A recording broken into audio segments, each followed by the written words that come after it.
Hello everyone, स्वागत है दोस्तों आपका मेरे चैनल पे। मैं प्रशांत कुमार शुक्ला, एडवोकेट। साथियों, आज के वीडियो में हम लोग केरल हाई कोर्ट का एक और इम्पॉर्टेंट जजमेंट के बारे में बात करेंगे जो हाल ही में आया है, जो कि आईपीसी की धारा 498 ए के मामले में, जहां केरल हाई कोर्ट ने एक पति को बरी कर दिया जिस पर अपनी पत्नी को आत्महत्या के लिए उकसाने का आरोप था। यह एक इंपॉर्टेंट जजमेंट है। वीडियो शुरू करने से पहले अगर आप मेरे चैनल पहली बार, चैनल को जरूर सब्सक्राइब करिए, लाइक करिए, शेयर करिए और कमेंट करना तो मत भूलिएगा। अगर किसी केस से रिलेटेड कोई भी क्वेरी तो कॉल पे भी अपना अपॉइंटमेंट बुक आप करा सकते हैं।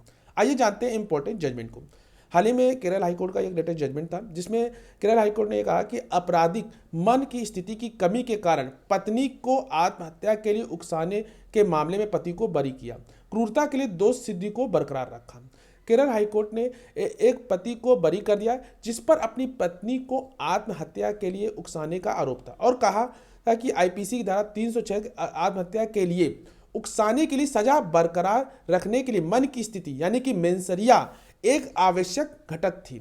दूसरी ओर क्रूरता के लिए उसकी सजा को बरकरार रखते हुए यह भी कहा गया कि आईपीसी की धारा 498 ए के तहत सजा बरकरार रखने के लिए क्रूरता का सबूत उस आचरण पर निर्भर करेगा जो एक महिला को आत्महत्या करने के लिए प्रेरित कर सकता है।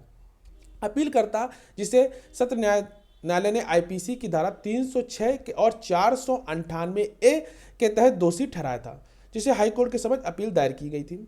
कोर्ट ने कहा कि आईपीसी की धारा 306 के तहत दोष सिद्ध को यह पाते हुए रद्द कर दिया गया कि अभियोजन पक्ष आत्महत्या के लिए उकसाने के लिए दोषी ठहराए जाने के लिए आवश्यक आपराधिक कारण स्थापित करने में असमर्थ था। कोर्ट ने यह भी कहा कि आईपीसी की धारा 498 के तहत दोष सिद्ध को बरकरार रखते हुए कहा कि पत्नी ने पति के कृत्यों से असहनीय होकर आत्महत्या की, जो कि क्रूरता के समान है।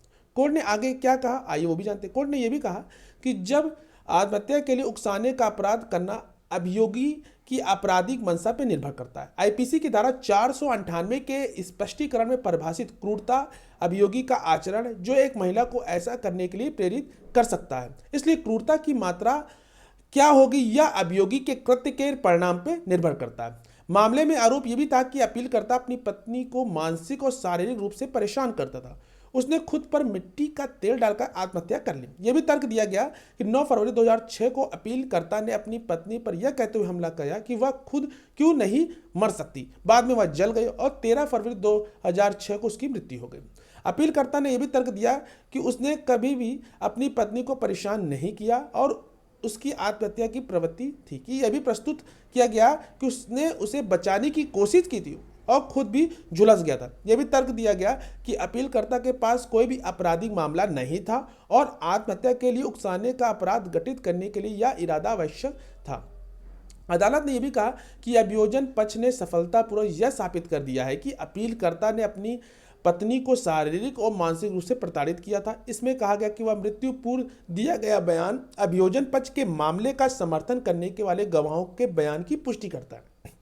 सुप्रीम कोर्ट के विभिन्न निर्णयों पर भरोसा करते हुए न्यायालय ने आत्महत्या के लिए उकसाने का अपराध गठित करने की सामग्री पर भी प्रकाश डाला।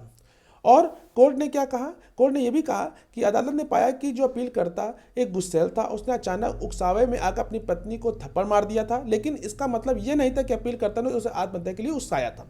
न्यायालय ने पाया कि अभियोजन पक्ष के साक्ष्य और आत्महत्या के लिए उकसाने के दोषी ठहराए जाने के लिए आवश्यक आपराधिक कारणों को साबित करने में अपर्याप्त थे।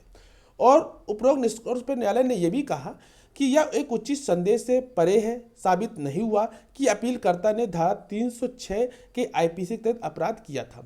कोर्ट ने कहा कि पत्नी ने पति के असहनीय आचरण के कारण आत्महत्या की और माना कि पति का आचरण आईपीसी की धारा 498 के तहत सजा बरकरार रखने की क्रूरता को स्थापित करेगा, और अपील आंशिक रूप से स्वीकार की गई। कोर्ट ने यह भी कहा कि जो परिणाम स्वरूप यह अपील आंशिक रूप से स्वीकार की गई जाती है और आईपीसी की जो धारा 306 के तहत अपीलकर्ता की जो दोष सिद्धि और सजा को रद्द कर दिया गया। तो यह एक इम्पॉर्टेंट जजमेंट जो हाल ही में केरल हाई कोर्ट का आया है, जिसमें यही था कि एक पति को बरी कर दिया गया जिस पे उसने अपनी पत्नी को आत्महत्या के लिए उकसाने का आरोप था। आशा करते हैं ये जजमेंट आपको समझ में आया होगा। अगर आपकी कोई भी क्वेरी हो तो कमेंट बॉक्स में जरूर पूछिएगा या हमारे दिए गए व्हाट्सएप नंबर पर भी हमसे संपर्क कर सकते हैं। मिलते हैं एक next video next judgement series के साथ। तब तक के लिए धन्यवाद।